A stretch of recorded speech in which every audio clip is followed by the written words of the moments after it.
Welcome, everyone. My name is Michael Gilding. I've worked as a counsellor and a psychotherapist for almost 30 years, including over a decade in the NHS, where I ran the local primary care counselling service. I retired as a therapist last year, but I've been still providing training for therapists on the fear system, both through the Complex Trauma Institute and independently. What I'm offering here today is something I've been trying to understand for the last 10 years. It's an attempt to weave together strands of knowledge about fear from different areas and disciplines, including my personal experience, my therapeutic training, and those aspects of neuroscience and human biology that I've been able to understand. The presentation takes about 1 hour, 20 minutes. But there'll be 3 interludes where I'm going to ask you to join me in some simple breathing and posture exercises related to what I'm talking about. And it will also be an opportunity to switch your brains off for a few minutes. I want to start by thanking 3 people who made this talk possible. I've been very fortunate to have had Una McCluskey of the University of York as my clinical supervisor for many years. She introduced me to the concept of the fear system and a method of working with it, and set me off on this journey. When I first proposed my ideas on the nature of depression that you'll hear today, Jonathan Egan of the University of Ireland in Galway was hugely encouraging, introduced me to relevant research, and ensured that I didn't give up. And Dmitry Karpuk of the Complex Trauma Institute, who you just heard from, has both challenged me to develop my thoughts and has constantly supported my work. I'm hugely grateful for the help that these 3 have given me.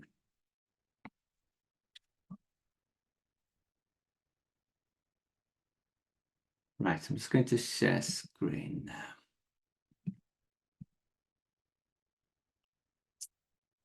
So this year, the theme of the York Festival of Ideas is the power of. So I'm going to be reflecting on the power of fear. And I'm going to start with just a quick summary of my thinking. Firstly, the basics. Our fear responses are triggered when we sense a threat, and they switch off when the threat has passed and we have a sense of safety. However, when our environment is not safe, we can get stuck in what you might call fear mode for long periods of time. I think that being stuck in fear mode is perhaps the chief cause of human misery and is responsible for anxiety, depression, the vast amount of what is termed mental illness, and also a great deal of what we think of as physical illness. Which leads to the next point, that we think of mental health and physical health as if they were 2 completely separate things. They're not. And when we think that way, we put on a set of blinkers that stop us understanding ourselves. And the way we think about mental illness is damaging. With depression, for instance, we tell people that they're wrong in the head, or they have a chemical imbalance in the brain, which comes to much the same thing. When the real problem is the environment in which people live or have been living, and the threats that that environment poses or posed. Focusing on the individual being sick diverts attention away from the social and political action that's necessary to make our community safer for all its members. I'm going to argue that depression is a collapse of energy production throughout the body, which is an automatic response to threat. It's a physical collapse that also shuts down key brain functions controlling our ability to think and our ability to socialize. The big question is, how can we free ourselves from anxiety and depression? I don't think medication is the answer. though medication can give temporary relief, which may be necessary. Neither is counselling and psychotherapy the answer on its own, though therapy can play an important part. The alleviation of anxiety and depression is highly complex, and many different factors may need to be addressed, many of them outside of the scope of counselling and psychotherapy. But nothing is more important than establishing a place or a sense of safety.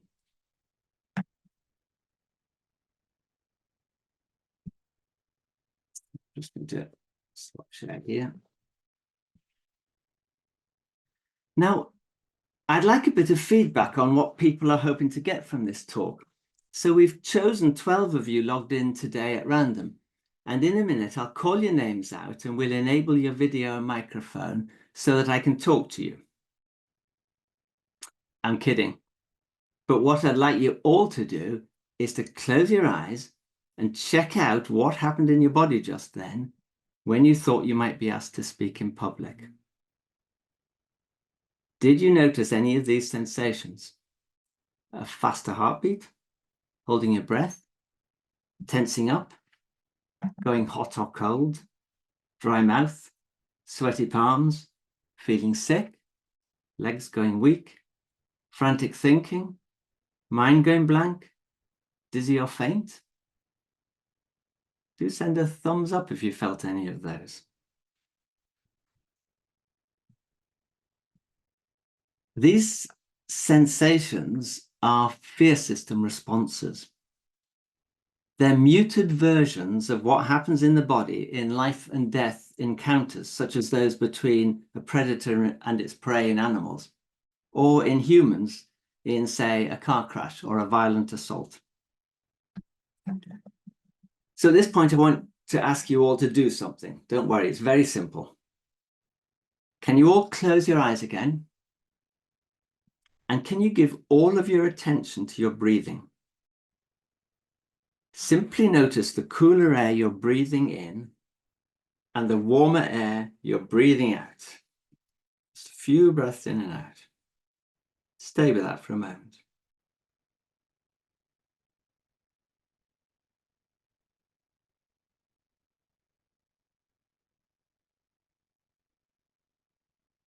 Now notice the rise of your chest when you breathe in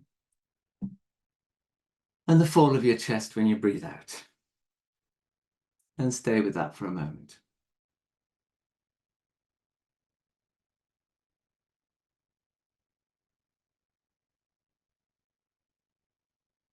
And open your eyes.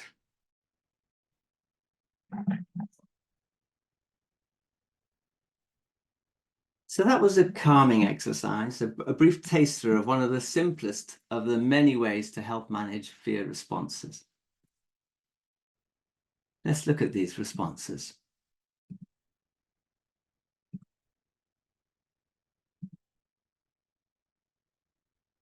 The human fear system consists of our body's oldest responses to threat, oldest in evolutionary terms. And there are three different responses. Firstly, a collapse of energy production, evolving 500 million years ago, that makes a prey animal appear dead to a predator. I call this fear collapse. Secondly, a sudden huge burst of energy, evolving 400 million years ago, making a prey animal suddenly stronger and faster so that it could escape being eaten. I call this fear arousal. Thirdly, alongside both these responses, another one developed that prepared the body for the massive changes of fear arousal and fear collapse while evaluating the danger. I call this response fear alert. Let's look at these the other way around. Fear alert is triggered when we sense danger at a distance. We don't know what it is or where it's coming from, so we scan the environment and our body's ready for extreme action. This response is commonly known as the orienting response. Fear arousal is triggered when danger is close. The predator has started its attack, but there's still a chance of escape. A huge number of changes happen in the body. This response is commonly known as fight-flight, but there is more to it than that.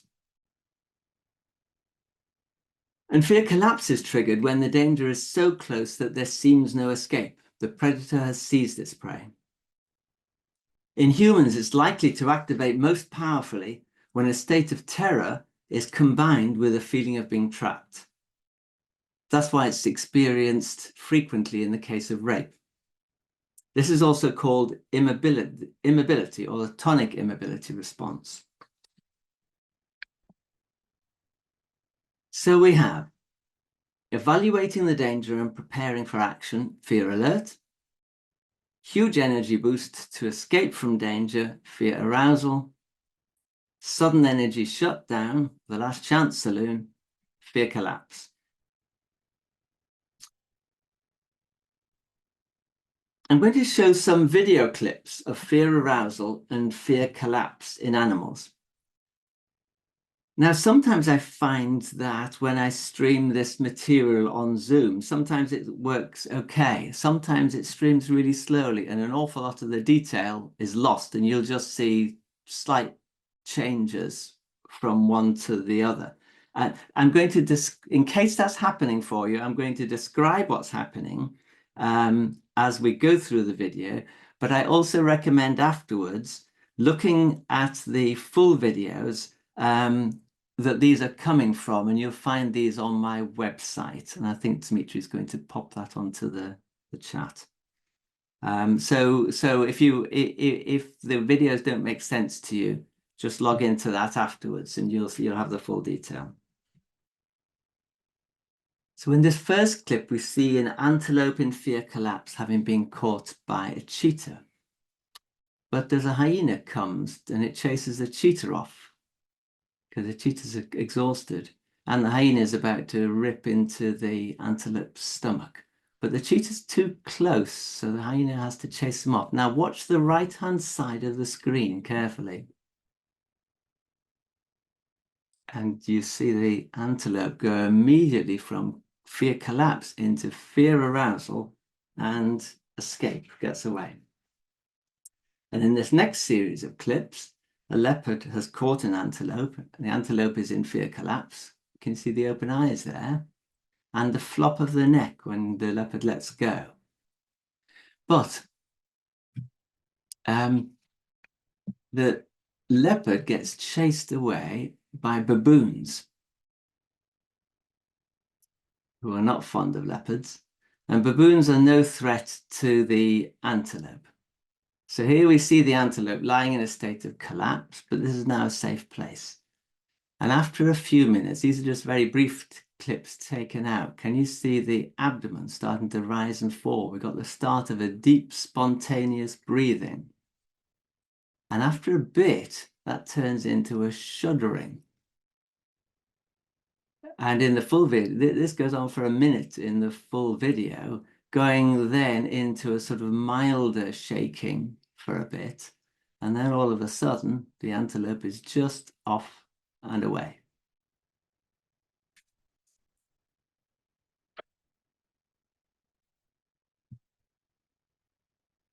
These examples show the two main ways that the fear system switches off. In the first example, it's an unsafe environment, but a window of opportunities open up when the predators are confronting each other. The sudden switch back to fear arousal enables an escape to a safe place. Then the heart rate can come down, muscles can relax, and a state of calm is reached, and the fear system switches off. In the second example, the environment is already safe. The animal emerges from fear collapse by deep, spontaneous breathing, followed by a period of shaking, which deactivates the fear system.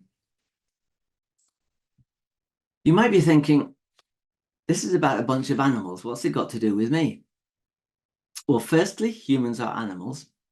And secondly, we all have exactly the same biological fear system as the animals in these videos. Anyone affected by violence, sexual abuse, or a major accident is likely to have gone through the same physical responses as these animals. And all of us will be very familiar with more muted versions of these responses in our daily lives. So how is the fear system activated? Here's a chart of the autonomic nervous system. That's the part of our nervous system that operates automatically whether we like it or not. Fear alert and fear arousal are triggered by the brain's threat center, the amygdala. And the body's energy system is boosted via the sympathetic nervous system, seen here in gold, going from the brain stem via the spine to all the major organs of the body. Fear collapse is also controlled by the amygdala, which then shuts down the body via the dorsal vagus nerve, which we see here in red, going from the brain stem directly to all the major organs of the body. And how is the fear system restrained or switched off? You'll also see in blue on the diagram a newer part of the autonomic nervous system that developed with the emergence of mammals. The American psychologist and neuroscientist Stephen Porges calls this the social engagement system, and it's crucial in the emergence of animals whose survival depends on living together in social groups. Stephen Porges points out that it's impossible to live socially without being able to restrain the fear system, and this is the key function of the social engagement system. The part you see here, going from the brainstem to the heart and the lungs, is the ventral vagus nerve, which is possibly the key mechanism for switching off our fear responses. The social engagement system has its control center in the cortex, the newest part of the brain in evolutionary terms. When the environment is perceived as safe, an electrochemical signal is sent to the heart via the ventral vagus nerve. It connects directly to the heart's inbuilt pacemaker, the sinoatrial node. The default setting for this pacemaker is a fast heartbeat of around 90 to 100 beats a minute, right on the boundary between fear alert and fight flight. However, when the social engagement system signals safety via the ventral vagus nerve, this overrides the default setting and allows the heart rate to slow down to around 60 beats per minute, calming us down and switching off our fear system. The ventral vagus nerve is connected at the brainstem to the nerves that control the muscles of the face, neck, larynx, and inner ear. These are the muscles with which we communicate to each other whether we are safe or unsafe to be with. We communicate this by micro movements of the face and posture of the neck and tone of voice. So if we see a clenched jaw or a slight snarl and hear a raised voice, the signal on our ventral vagus nerve is switched off. So the restraining brake is taken off and our heart rate can now shoot up to allow our fear system to meet the threat. However, if we see a smile and hear a calm tone of voice, the signal on our ventral vagus nerve is activated. The brake's back on. Our heart rate calms and our fear systems switch off. Fear responses switch off. Now, I've talked about a three-part fear system and a three-part autonomic nervous system, but I need to clarify, they're not the same thing. The three parts of the fear system, ramping up in terms of intensity, are controlled by two parts of the autonomic nervous system. And the third part of the autonomic nervous system switches off the fear response. So what happens in the body in the different fear responses? Starting with fear alert. What's going on?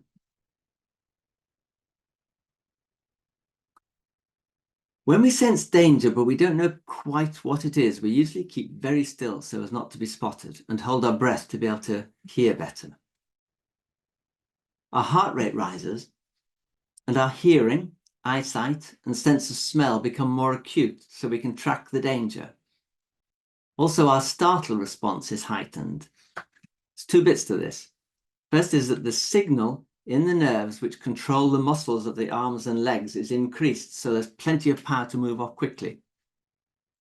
And the signal in the ventral vagus nerve, remember that one, is switched off.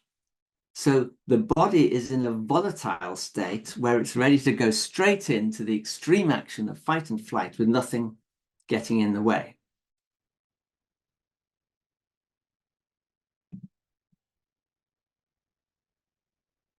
The main thing we notice in fear alert is holding our breath and our tension.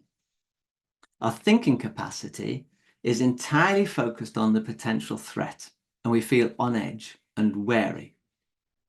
On a day-to-day basis, we might notice fear alert going into a room full of strangers, standing up to speak in public, or hearing an unfamiliar noise if we're alone in the house at night. The important thing about fear alert is that it saves energy.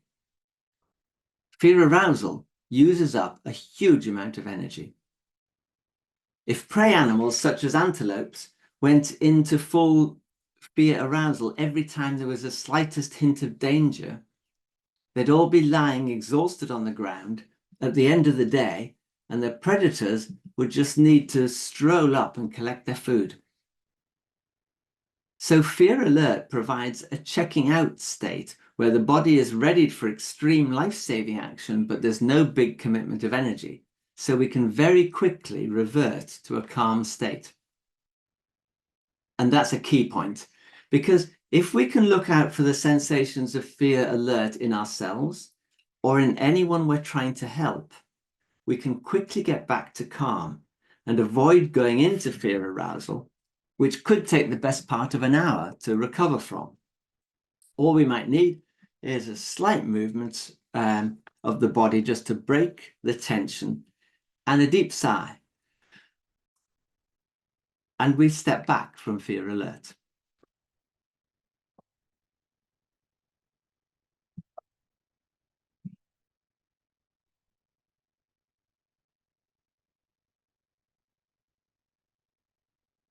Moving on to fear arousal. I'll start with the response everyone has heard of, fight and flight. Once a danger is close, the brain's threat center, the amygdala, triggers a huge number of changes in the body through the release of hormones and via the sympathetic nervous system, remember that was gold in the diagram there, with the aim of surviving by running and fighting. An immediate release of adrenaline causes the heart rate to shoot up and the chambers of the heart to expand, which increases the volume of blood pumped with every heartbeat. When this happens, we can experience a sudden upward surge of energy with a heart pounding in the chest. You may be familiar with this if you can remember the last time you really lost your temper. A series of cortisol-based hormones are produced, which trigger the release of glucose and other nutrients into the bloodstream from storage cells throughout the body. The blood supply to the muscles is increased, and we are now hugely stronger and faster than we were a few seconds ago. The blood supply to the gut and other non-essential areas is shut down, so we might have a feeling of nausea. We might also break into a sweat, which is the body's mechanism which prevents overheating in this high energy state.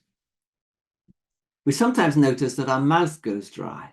This is caused by the release of the hormone vasopressin, which acts to retain water in the body so that any blood lost through injury can be replaced. And at the same time, the brain releases powerful painkillers so that the pain of injury doesn't get in the way of escape from danger. You'll all have heard accounts of soldiers in battle who can be shot or seriously wounded and they don't even notice it till afterwards.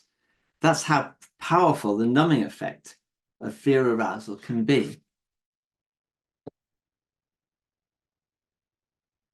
Finally, the amygdala shuts down a lot of activity in the cortex. the newest part of the brain. So our thinking ability is hijacked. We can only focus on danger, and we start viewing other people as a threat. But there are further stages to fear arousal. When we can't run or fight, we go into freeze like a rabbit in a car's headlights. This is a picture of a Himalayan marmot a couple of seconds before its death, having been ambushed by a fox. You might have seen it before as it was the winning photo in the 2019 Wildlife Photographer of the Year competition, but it perfectly captures the state of freeze. Freeze is the fight-flight response put on hold. What happens in our body is exactly the same as fight-flight, but with no clear escape route. Muscles lock and they're held in a rigid tension, which can then result in trembling. This is what we mean by shaking with fear, and it's a very different thing from the trembling we saw on the video earlier, which was the fear response switching off. And medically, these often get confused. Because our alarm is not being channeled into action, I think this state feels far worse than fight-flight. And the pounding heart is such a powerful sensation that many people experiencing this turn up at A&E departments fearing that they're having a heart attack. If an escape route presents itself, we can instantly switch back into fight or flight. But if there's no escape, our heart rate might peak in fright. This is the tipping point into fear collapse. Our mind goes blank, our legs go weak, and we start to feel faint.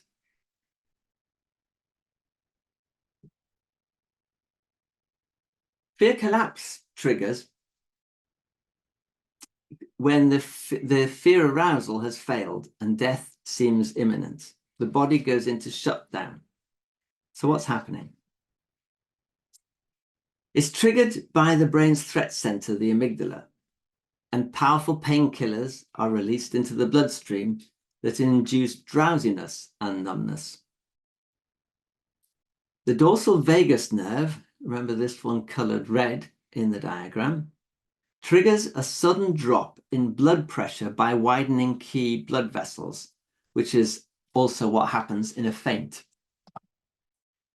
This means that all the cells of the body, the muscles, brain, gut, major organs, are starved of oxygen and nutrients. Now, the supply of oxygen and glucose is what enables every cell to produce the energy it needs to function, a process called cell respiration. When blood pressure drops and this supply is cut, every cell is de-energized, so there's a collapse of energy production throughout the whole body. It means that the muscles lose their tension and stop working. The newest part of the brain, the cortex, shuts down, which disables the control systems for thinking and for socializing. Then an older part of the brain, the limbic system, which controls our emotional responses, also shuts down.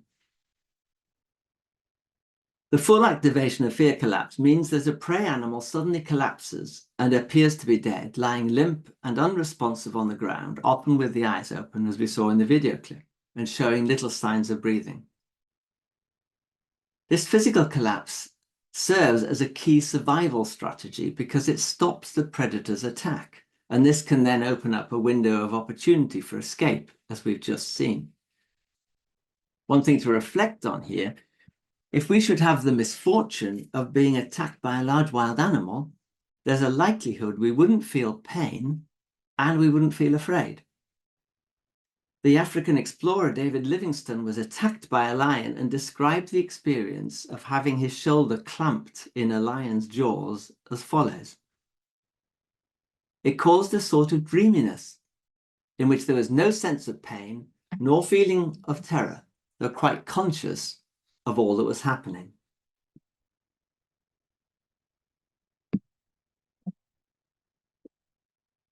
This starts us off thinking about what fear collapse feels like in the human body.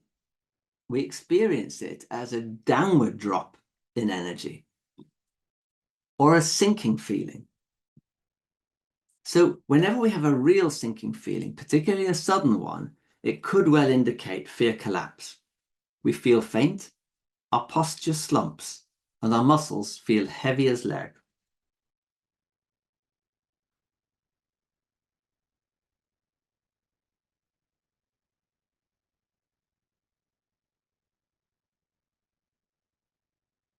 Our eyelids feel heavy and facial muscles droop. We can experience numbness, which dampens our emotional responses, along with a sense of unreality, a sense of being out of the body. We might feel nausea as the gut shuts down, and we might lose control of our bladder or bowels. As we descend into fear collapse, thinking slows down and eventually ceases entirely. Our ability and also our desire to be social is also gradually paralyzed. We lose the ability to make sense of the non-verbal cues,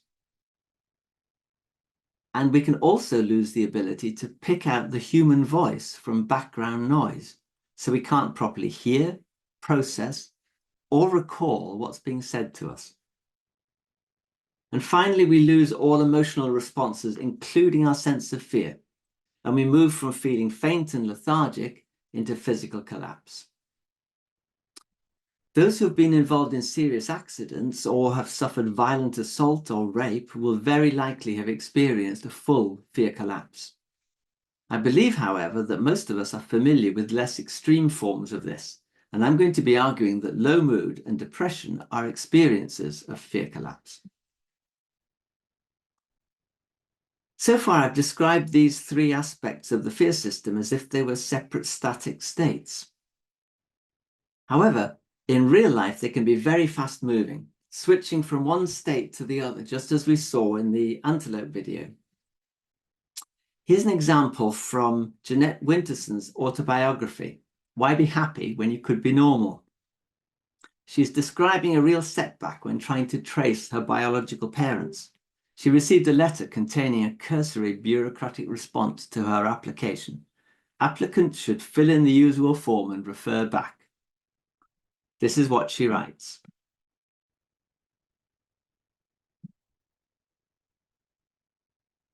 I sat on the back step, looking at it over and over again, like someone who can't read. My body was slight shaking all over, in the way that you do if you get caught in an electric fence. I went into the kitchen, picked up a plate and threw it at the wall. Applicant, usual form, refer back. It's not a fucking credit card referral, you asshole. And what happened next makes me ashamed, but I'll force myself to write it. I wet myself. I don't know why or how. I know that I lost bladder control and that I sat down on the step, soiled and wet, and I couldn't get up to clean myself. And I cried in the way that you do when there's nothing but crying. So here we have fear arousal response, showing first as freeze, the shaking, switching to a fight outburst, throwing the plate, followed immediately by fear collapse, physical collapse, and in this case with loss of bladder control.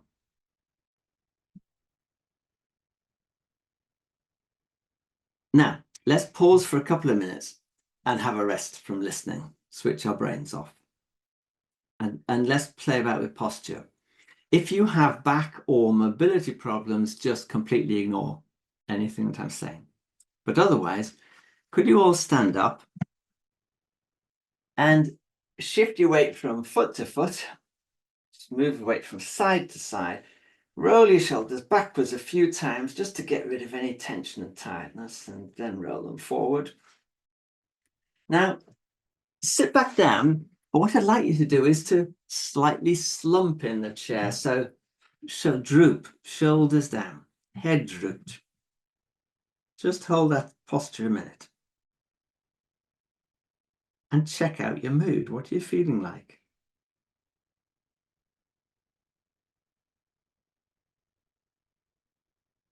Now, with both feet planted firmly on the floor, sit upright. See if you can get yourself a nice straight spine so your head feels well balanced, shoulders back.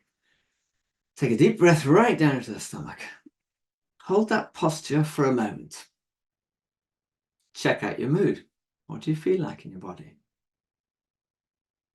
Did you notice a difference in mood? Which do you prefer?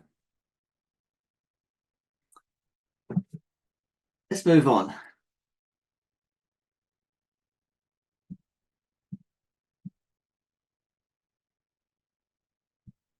We've looked at what happens in our bodies when different fear responses activate.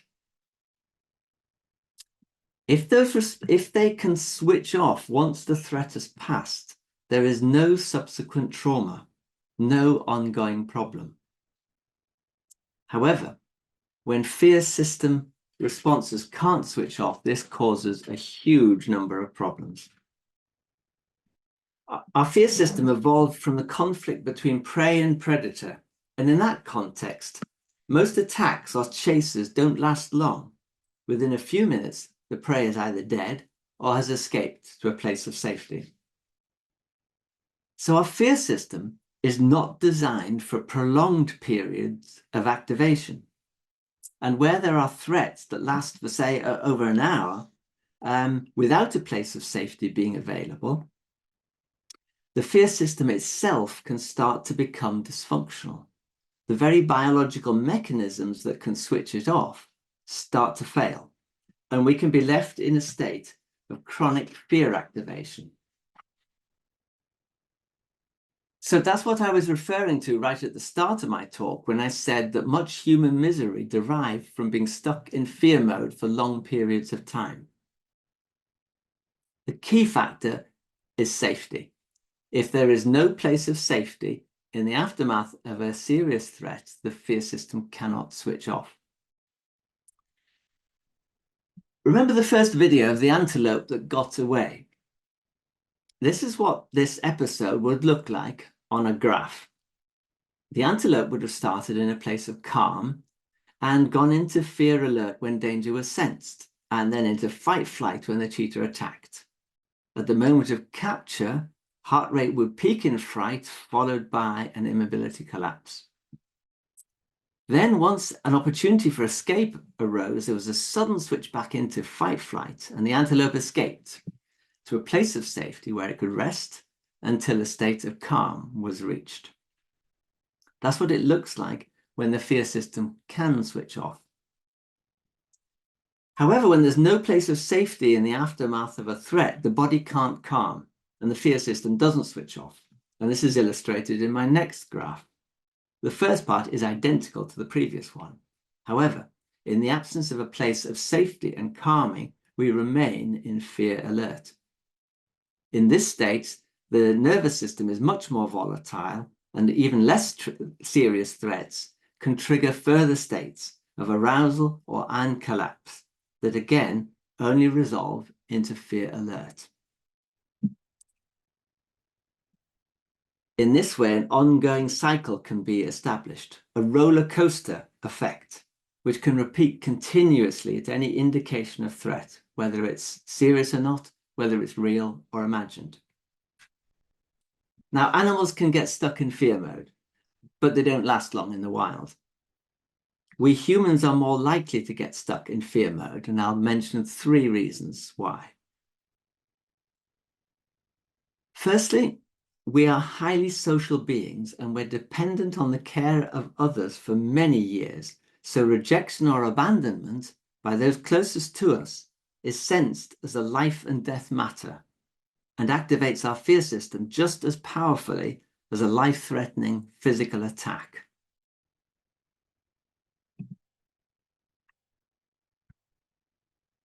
We are born with our fear system fully developed, but the mechanisms for regulating it require years of nurture to become fully capable.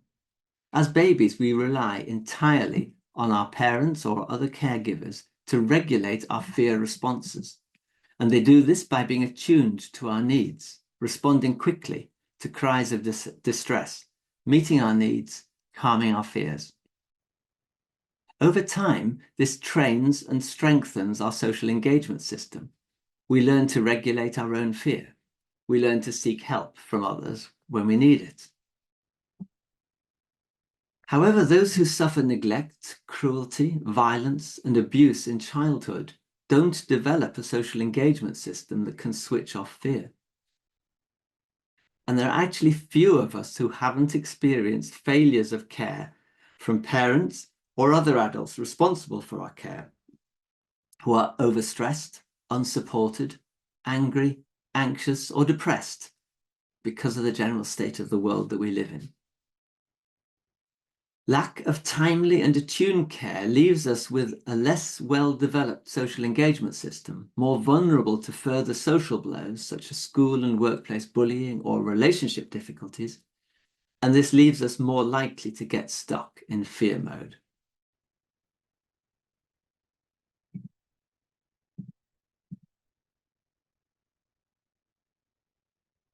The second reason why humans might be more likely to get stuck in fear mode is because our thinking ability has developed to the point that we can imagine the future and all possible dangers. What we imagine triggers our physical fear system responses, but we cannot fight or run from dangers that are not actually there in the present. So the physical mechanisms that reset the fear system are not available to us, and we stay trapped in fear mode. Thirdly, the human race has a history of violence, warfare, oppression, persecution, the exploitation of the poor by the rich, and poverty caused by greed and inequality. And this has gone on throughout recorded human history, impacting generation after generation. We are all part of that history and scarred by it. And whether genetically or through failures of nurture, we inherit fear systems that don't easily switch off. We are a traumatized species, and we don't notice it because it's our normal state. It's what we're used to.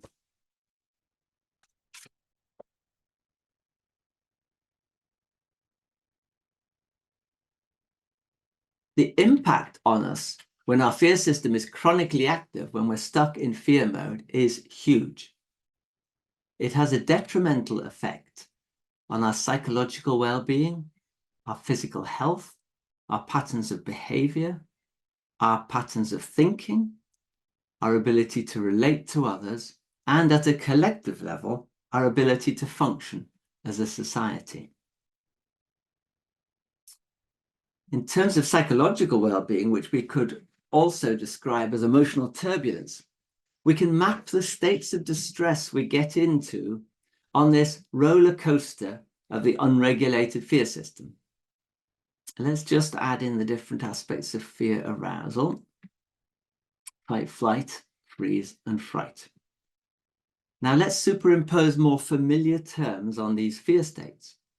So here we have anxiety, a state of being stuck in fear alert and constantly being triggered into fight flight. We see the fight response reflected in uncontrolled anger or rage, while freeze and fright are more familiar to people as panic. Where fear collapse is triggered, but the ventral vagus nerve, this one here, is still providing some regulation, we can experience low mood, a state where we can function fairly normally, but as our body cells start to de-energize, each task takes more effort than it normally would. The more that ventral vagal regulation weakens, the more our energy drops. And this, I think, is a mechanism which underlies our experience of depression, which can vary from mild to severe as fear regulation weakens further. I'd like to explain how I came to see depression as belonging to the shutdown part of the fear system. About 10 years ago, I came across Peter Levine's book, In an Unspoken Voice, which introduced me to the idea of physical collapse as a fear response. I started writing a conference paper updating the fear system model that I and my colleagues had been using.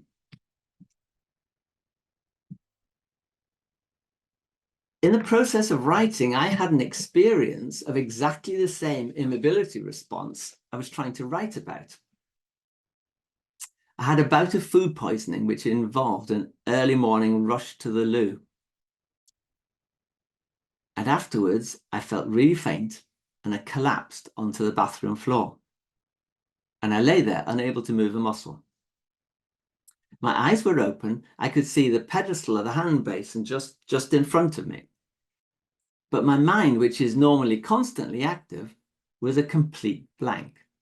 Absolutely nothing happening. I had no sense of time. Parts of my bare legs that were on cold tiles didn't feel chilled. Then suddenly something shifted. I got up and went back to bed. And checking my alarm clock, I discovered that I'd been lying on the floor for about 30 minutes. There was no fear trigger to this collapse, but that same shutdown mechanism is activated not only by fear, but by many other factors posing a threat to the body, such as bacterial and viral infection, poisons, exhaustion, blood loss, or serious loss of liquids, as in this case, with diarrhea. The experience of this shutdown sensitized me then to a number of social interactions involving a drop of energy, such as shame. And I started to wonder whether depression might be connected to fear collapse. When I suggested this to colleagues at the conference, there was general agreement. In fact, it seemed fairly obvious once it was stated. Previously, I'd never been clear about what depression was, despite working with it for decades. And in this, I was not alone among my therapist colleagues, and the medical profession was no clearer. Some of the doctors at the GP practice I worked at saw depression as a chemical imbalance of the brain. But Johann Hari, in his excellent book on depression, Lost Connections, claims that this theory has no evidence base and was a successful fiction disseminated through drug company marketing. The symptoms of depression are clear: low mood, low energy, a slowing of thought and movement, a loss of both the ability and the desire to socialize with others. Other symptoms such as loss of concentration, negative thinking, loss of pleasure and interest in activities follow on from these. But the symptoms don't explain what depression is.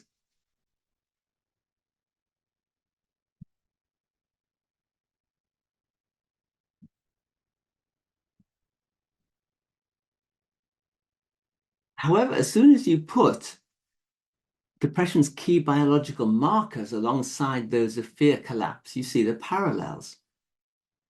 The slowing down of cell respiration in fear collapse mirrors the drop in energy in depression, with physical collapse showing in depression as muscle weakness. The shutdown of cognition in the cortex in fear collapse relates to the slowing of thought and loss of concentration of depression, while the shutdown of the control system for social engagement results in this loss of the desire and ability to socialize in depression. I was left with a question, however, which puzzled me for a couple of years. Can fear collapse be experienced as a gradual continuum as well as a sudden physical shutdown? Because if so, that would then reflect the various stages of depression from mild to severe. But how does this work? I eventually found an answer to this question after writing to Stephen Porges, who I've mentioned previously.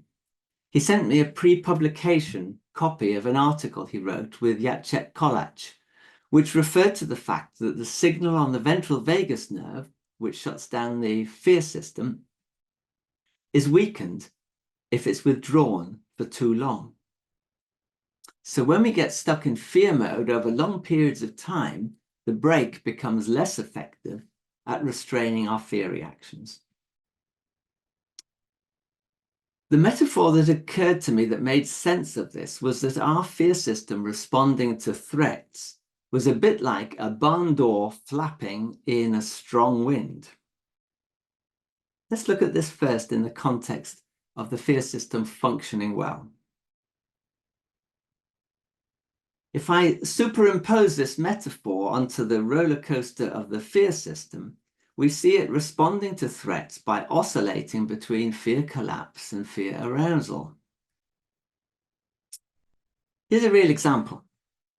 A friend told me recently of being hit by a car when cycling. She experienced everything slowing down as she went over the handlebars.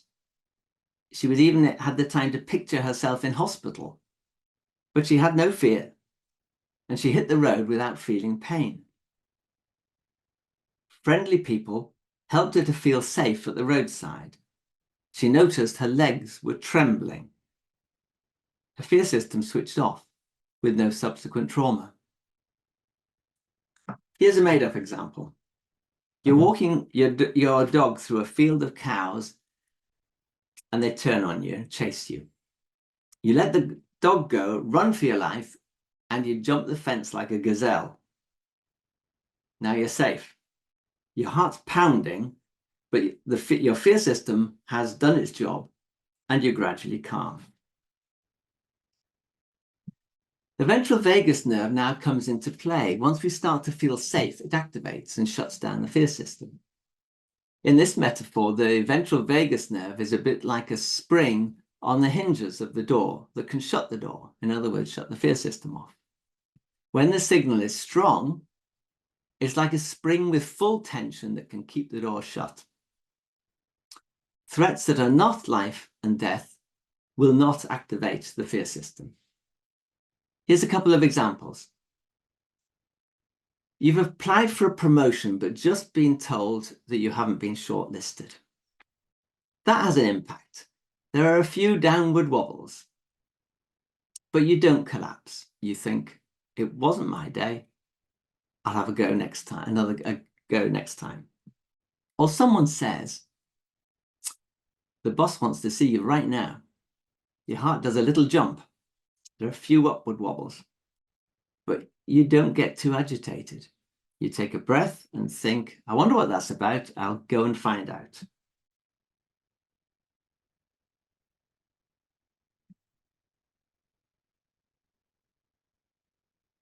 However, when the signal has weakened because we've been stuck in fear mode, I imagine that the ventral vagus is like a spring that has lost some of its tension.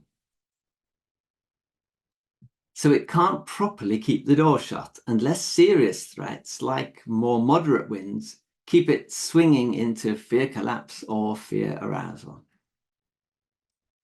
However, as the spring does still retain some tension, we don't see the extremes of fear arousal and fear collapse as we did with the bike accident and the cows, but we see intermediate states.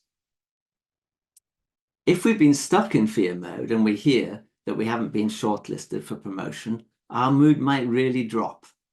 We might lose confidence and think we're not good enough, we'll never get promoted, and we might end up going through a patch of depression. Or when we're told that the boss wants to see us immediately, our heart might start beating faster and we might frantically start thinking, what have we done wrong? And imagine we're going to get the sack. So we go into the boss's office in a state of anxiety.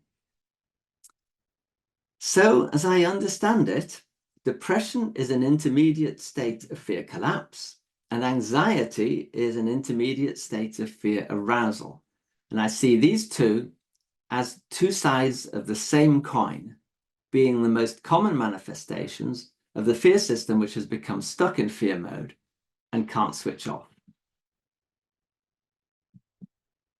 And when that happens, we're on an emotional roller coaster that can take us through anxiety, rage, panic, low mood, and depression.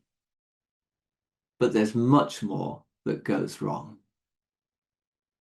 Being stuck in fear mode also has a huge impact on our physical health. It can cause chronic physical illness, cardiovascular disease, gastrointestinal disorders, rheumatoid arthritis, frequent viral and bacterial infections, chronic pain, and chronic fatigue. It can lead to the development of long-term behavioral patterns of self-neglect, self-harm, self-criticism, social avoidance, violence, and all the various kinds of addictions. It can shut down our ability to learn and benefit from education. It has a disastrous effect on our ability to make and sustain relationships. Fear-free relationships are equal, supportive, companionable. Fearful relationships are unequal, one partner dominant, the other submissive, both seeing the other as a danger and trying to control them by coercion, intimidation, violence, or by trying to please and manipulate. At a societal level, the unregulated fear system has created the cultures that we're born into, shaped by the violence, power imbalance, and suffering of the past. When levels of fear rise, societies focus on danger and find it in any sort of difference, be it race, nationality, tribe, class, gender, religion, sexuality, or political affiliation. Those who are different are seen as the enemy rather than as fellow human beings. And so the pattern of abuse, discrimination, oppression, persecution, and war continues into future generations. If you'd like a more detailed account of this, because I've had to skim through at huge speed, together with the sources that I'm relying on, you can download my article, What is Complex Trauma?, from my website. And I think Smitri will put that on the chat. In this article, I argue that complex trauma is this condition of being chronically stuck in fear mode. I think complex trauma is far more common than we think.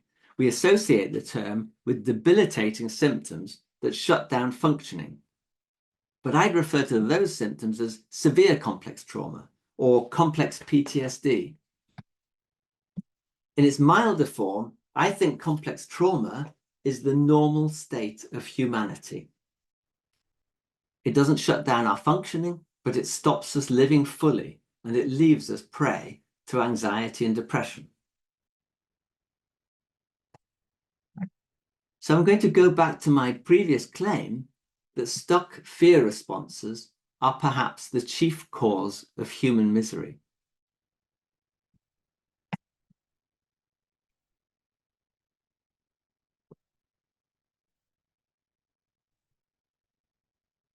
I'm using the picture here that I used to advertise the talk.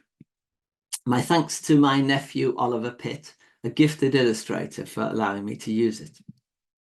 For me, it powerfully captures a sense of humanity stuck in fear mode.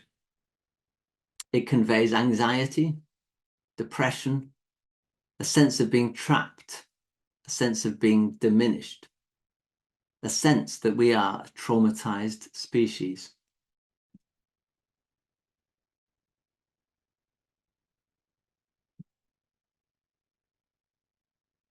When we're stuck in fear mode, we're living half lives. Our energy is depleted, and we lose our creativity and our joy in life. We don't take up our full posture or our full space in the world. We close the door on opportunities that life presents us with because we're afraid of change. We don't approach others we're drawn towards because we fear rejection and humiliation. And because we're so focused on what's going wrong, what we can't do, how awful we feel, we're unaware of our surroundings, the amazing world we live in, and the amazing people we share it with. When our fear system manages to switch off, anxiety and depression vanish. And the most striking thing about that state is how much energy we then have, how much sheer vitality. We become immensely more productive and creative. We become much more sociable. We notice everything around us. We feel strongly connected to others and to the natural world. We recover our sense of joy.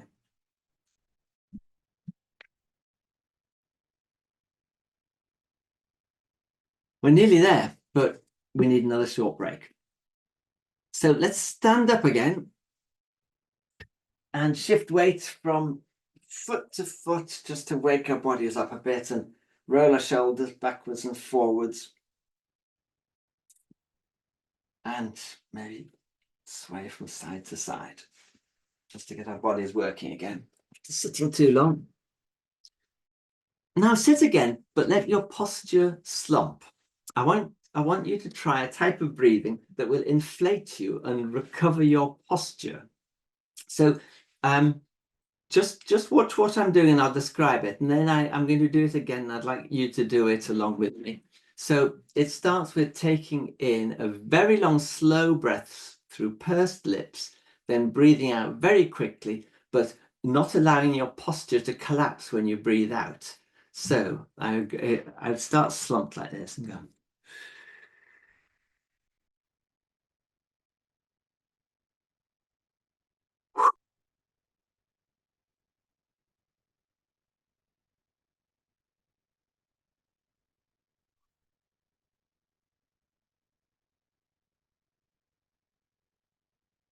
And just feel yourself brought up to your full posture. So try it with me.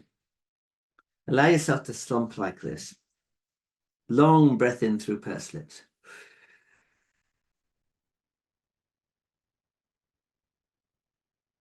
Quick out, but leaving your shoulders not collapsed.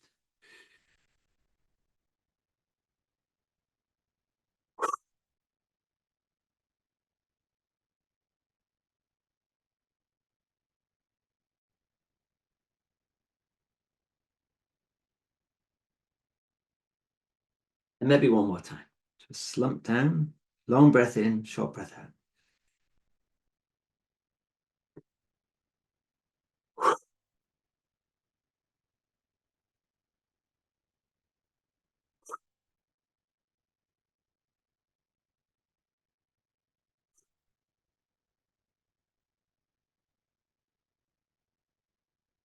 Try it again afterwards. Maybe try it for a bit longer than we've had time for. I find when I do, if I'm feeling a bit down and my eyelids in particular are feeling quite heavy, if I do that for a few minutes, there's a point where all of a sudden it's sort of like my eyes just go ping and they're no longer heavy and I can see clearly and I know I've come out of the collapsed state.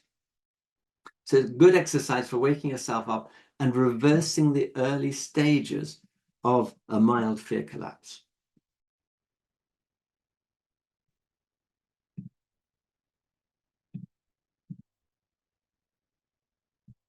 So we talked about the fear system, what it is, how it works, the things that go wrong when it can't switch off. And the key question is, what can we do to free ourselves from the grip of unnecessary fear? First of all, medication such as antidepressants is not the answer. Medication can play a part, and I've worked with many people where medication provided a stabilization that made the therapy possible. However, as James Davies points out in his book Sedated, much research has shown that in prolonged use, antidepressants become less effective, can impair recovery, and may eventually do more harm than good.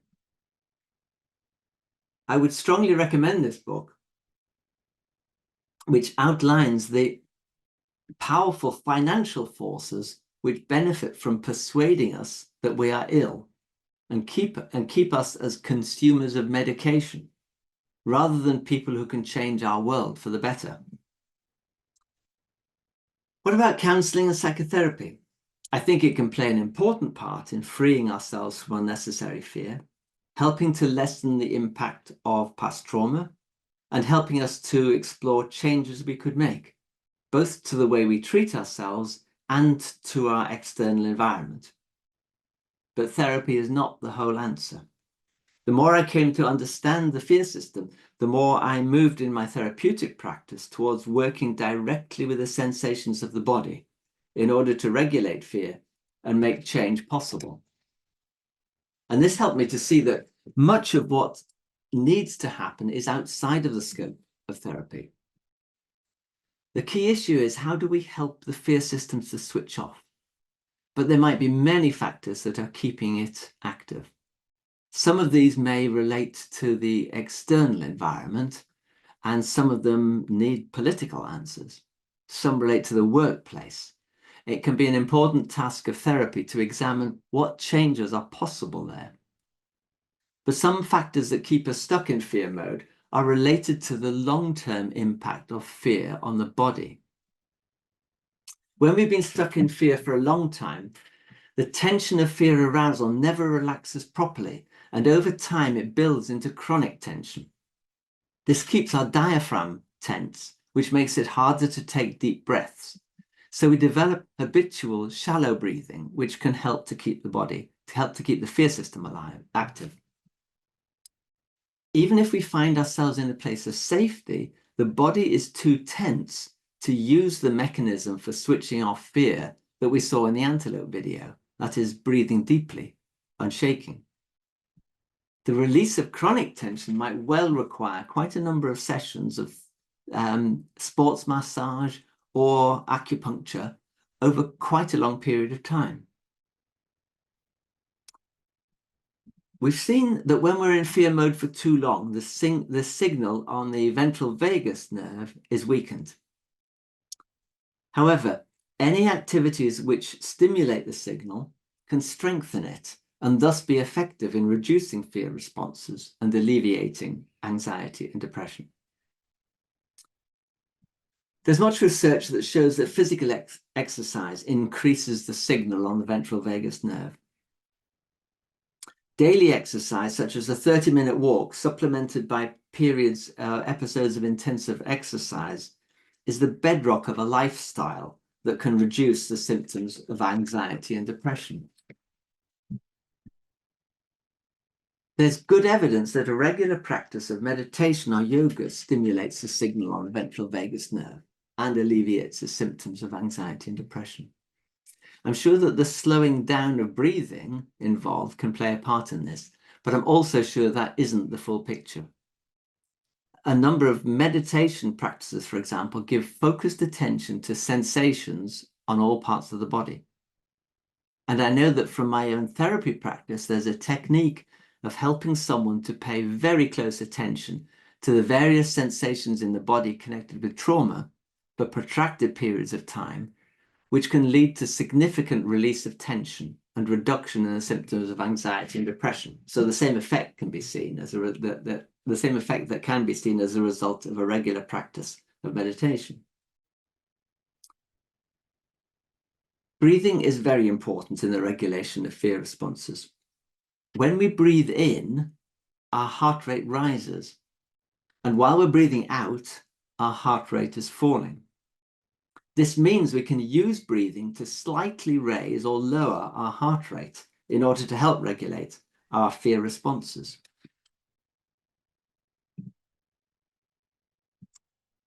If I'm in fear arousal, anxious or angry, if I take a short breath in and then a long breath out,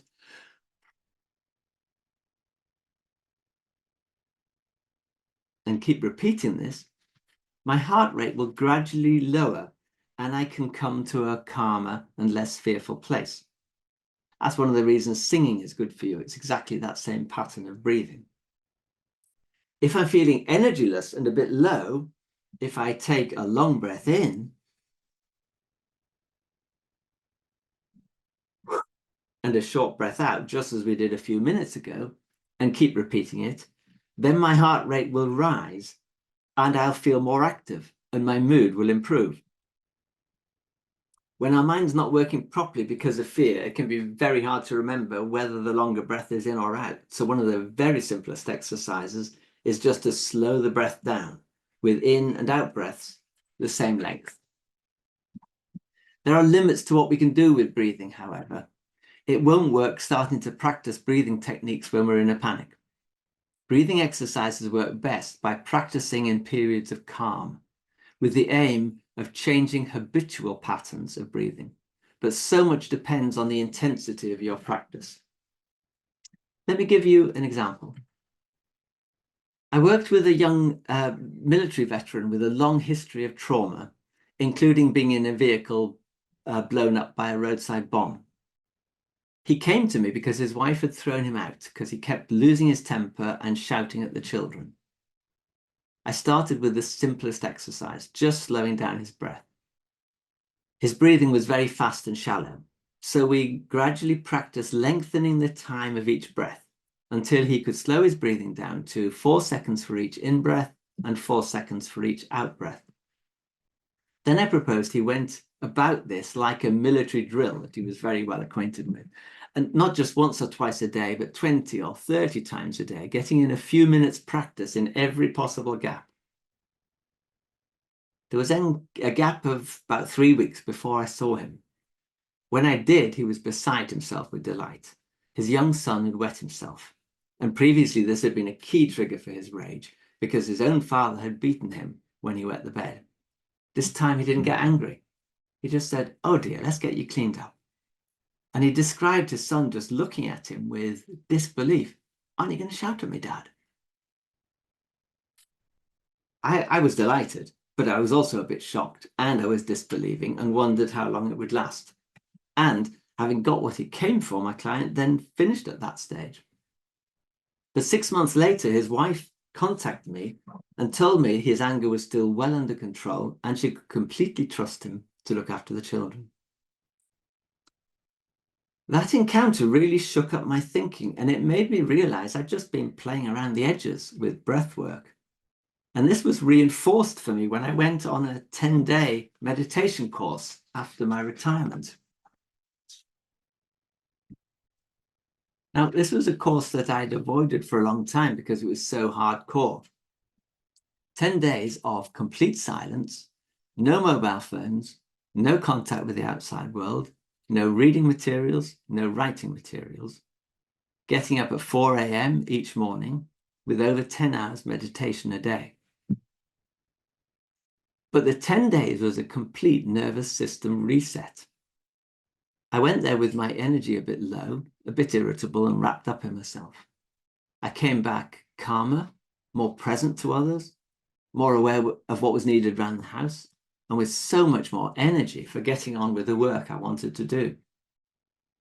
The combination of this experience and my work with the young soldier made me wish I'd known much earlier about the need for working intensively on the things that help to calm fear responses. But this raises the issue, how do we provide each other with the level of support that's necessary to maintain such intensive practice? And that's a big question for me at the moment.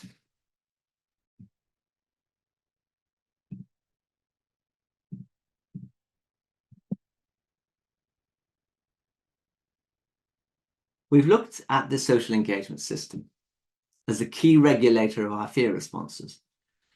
So one of the most powerful antidotes to anxiety and depression is friendship. We should value our friends, spend time with them, make new friends. I'm talking about real friends, people in whose company we relax, people with whom we can be our full selves, people we can turn to when we need help, people who share our interests, people with whom we can play. The poet William Blake wrote, "The bird, a nest, the spider, a web, man, friendship." For us, our true home is not a house, but the company of friends. Johann Hari gives a wonderful example of the blossoming of friendship in a rundown quarter of Berlin, where a protest against rising rents and evictions brought together a hugely diverse group, including the gay community and Turkish religious conservatives, fighting for and caring for each other, and transforming what had been an area of poverty, isolation, and depression into one that felt like home. In such a home, we can relax and our fears subside because we have found safety. And of all the factors we have to consider when thinking about how to break out of fear mode, none is more important than a sense of safety. It doesn't matter what else we do, if our environment is unsafe, our fear system will not switch off. If we want to tackle anxiety and depression, we need to tackle lack of safety as a society. We need to tackle it in our local communities. A society with poverty, and failing support services and gross inequalities is unsafe. And we need to stop medicalizing human misery and making out that anxiety and depression are problems of the individual, and start taking action together to try to create a society in which every person can feel safe. I've talked so much about the power of fear, but I want to finish with a story about the power of safety, the antidote to fear. In 1995 in Massachusetts, twin girls, Kyrie and Brielle Jackson, were born 12 weeks premature. They were treated in intensive care in separate incubators, as was the normal pattern then. Kyrie made good progress and gained weight, but her smaller sister, Brielle, wasn't thriving, and after a few weeks her condition became critical. Her heart rate became dangerously high, her limbs turned blue, and she struggled to breathe. All conventional methods of stabilizing Brielle were tried and failed. And the hospital staff and her parents knew that she was about to die. As a last resort, the nurse in charge broke with hospital protocol and put Kyrie into the incubator alongside her sister. And Brielle immediately started to calm, and Kyrie wrapped an arm around her. Within minutes, Brielle's vital signs stabilized, and the metabolic shutdown, which would have ended in her death, was reversed. For Brielle, her sister's closeness, warmth, touch, breath, and heartbeat was safety. Safety is not an idea, it is something viscerally sensed, and it triggers a biological system as powerful as the fear system. The power of fear is matched by the power of safety. We could also call it the power of love, but that's for another talk.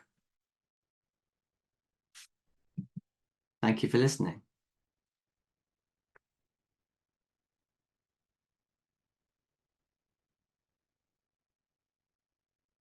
We have limited time for questions now. We've only got 10 minutes left, and there are quite a lot of you.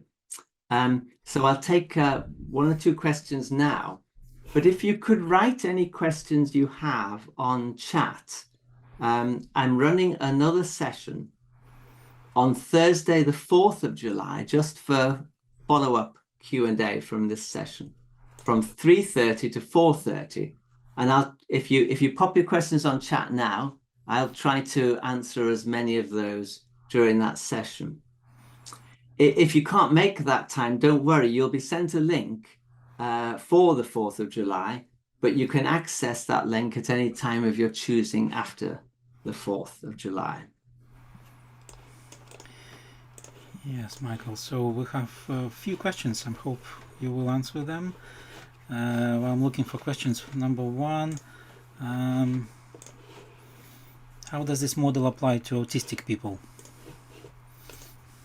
Well, that's a very big question. It's also a question that takes me well out of my area of expertise.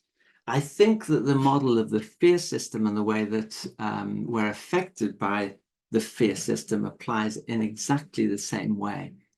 But I think there are issues with the working of the social engagement system with autistic people that actually make it harder for the fear system to turn off, make them more vulnerable to stressors. And I think that there is a lot of what we do in psychotherapy that presumes that the social engagement system can be repaired in some sort of a way, even if it's not working as well as it should. And that presumption isn't correct with autism. I do think that, I think it's a very particular specialism therapists, but certainly in the time that I've been working as a therapist, I mean, I would have always referred on to a specialist, but the number of people who now specialize in that is increasing. Okay, thank you, Michael. I hope you can answer a couple more. Very quick one. Somebody want to clarify: is complex trauma you mentioned, is it the same with complex PTSD? I think complex PTSD is the high end, the severe end of complex trauma.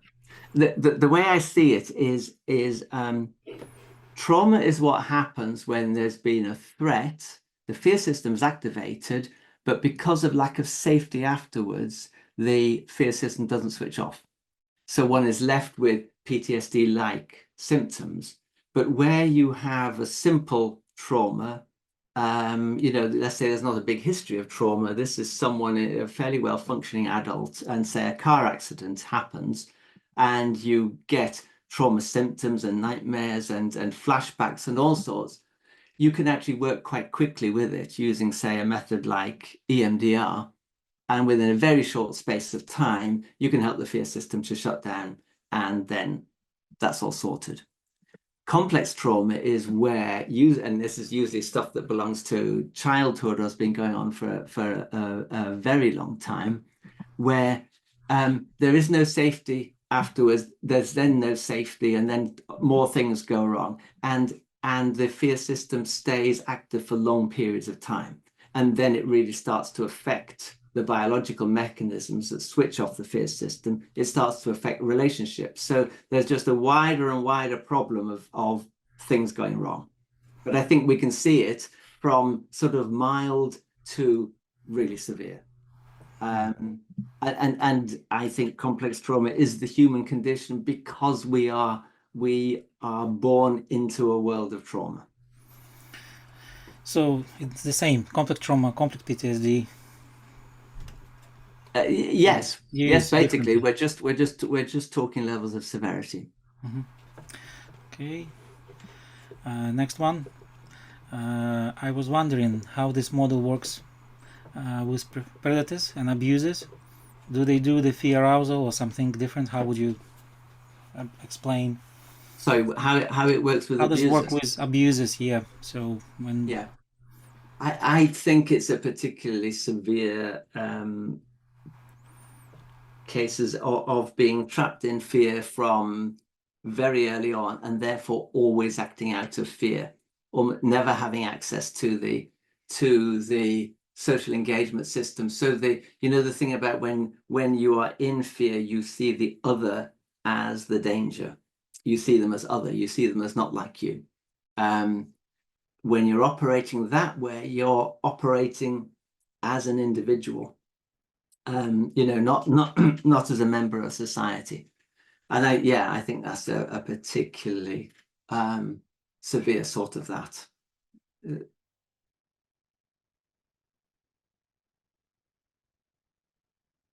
So I see you doing well. One more.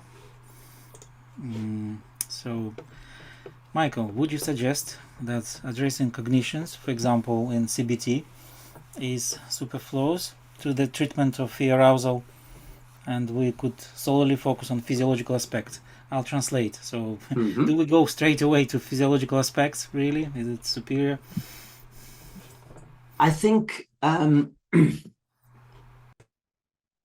working cognitively, I think there's a problem actually, because I think that CBT has been vastly oversold in actually quite a fraudulent way, as the panacea and the thing that can solve things. I think it's important. It was a part of my training, and I've always used it. But where I found it most important is, I think that we think the way we think because the body is in the state that it is. So for instance, when we're in a state of collapse and we've got very, very little energy, our body is saying, I can't. So our cognitions are saying, I can't. One follows the other. I see the body as primary and cognition as secondary. But let's say you're in fear arousal, the body's saying danger, the mind is saying danger, then we can think in such a way that we actually ramp up our fears. We go into a sort of vicious circle. And cognitive behavioral therapy is very effective working on in that area and actually stopping us from believing our thoughts, and sort of cutting that feedback loop where our thoughts can further alarm our bodies, therefore further alarming our thoughts. But there's a sort of continuum of all the things that need to be looked at, and the physical state, our inbuilt perceptions of danger are the broader part of the spectrum, and the cognitive bit is a small bit. So it's small, it's essential, but also some of the way that it works, it requires the thinking brain to be connected. The moment you are in fear arousal, your thinking is limited. The moment you're in fear collapse, your thinking is wiped out. So, that approach becomes ineffective. And when someone comes to see you and their thinking is absolutely limited on danger or is switched off, then you have to try other approaches.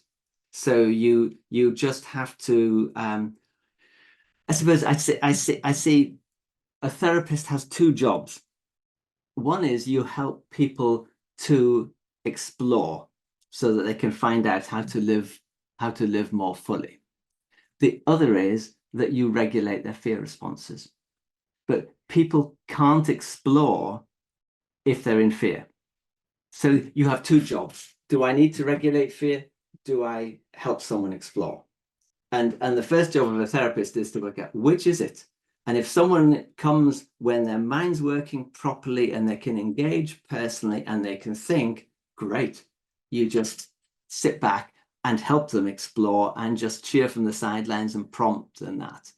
But when they can't do that, then you forget about most of what you do in therapy, and the only thing you do is regulate.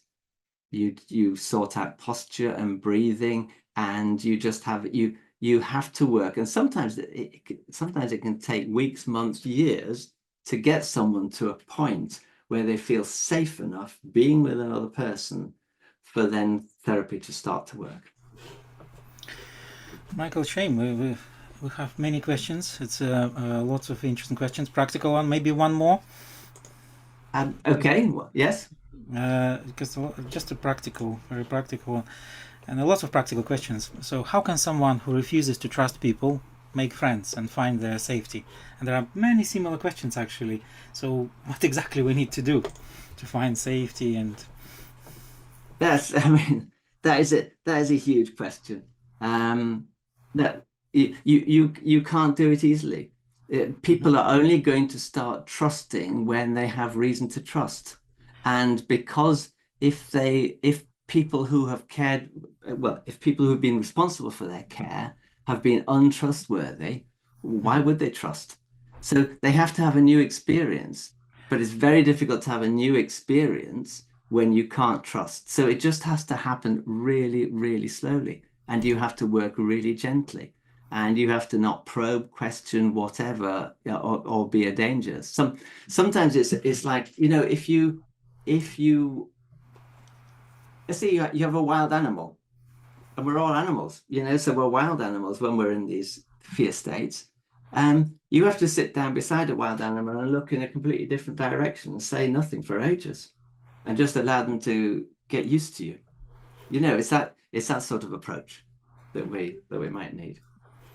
yeah, just somebody next replied. It could be Tai Chi example of how to Ah, uh, to ah, build safety, basically. Yeah. yeah, yeah.